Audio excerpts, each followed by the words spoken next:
नमस्कार डॉक्टर. काही दिवसांपूर्वी आनंदींचा ऍक्सिडेंट झाला होता. तेव्हापासून त्यांना नीट चालता येत नाहीये. ठीक आहे, मी तपासून बघतो. आलात परत माझ्या मागे? आम्ही नव्हतो करत पाठलाग. तुम्ही माझा पाठलागच करताय.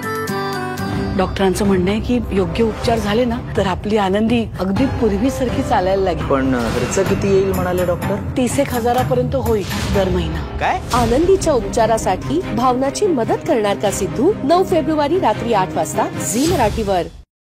नमस्कार डॉक्टर. काही दिवसांपूर्वी आनंदींचा ऍक्सिडेंट झाला होता. तेव्हापासून त्यांना नीट चालता येत नाहीये. ठीक आहे, मी तपासून बघतो. आलात परत माझ्या मागे? आम्ही नव्हतो करत पाठलाग. तुम्ही माझा पाठलागच करताय. डॉक्टरांचं म्हणणं आहे की योग्य उपचार झाले ना तर आपली आनंदी अगदी पूर्वीसारखी चालायला लागेल. पण खर्च किती येईल म्हणाले डॉक्टर? 30,000 होईल दर महिना. काय? आनंदीच्या उपचारासाठी भावनाची मदत करणार का सिद्धू? 9 फेब्रुवारी रात्री 8 वाजता झी मराठीवर.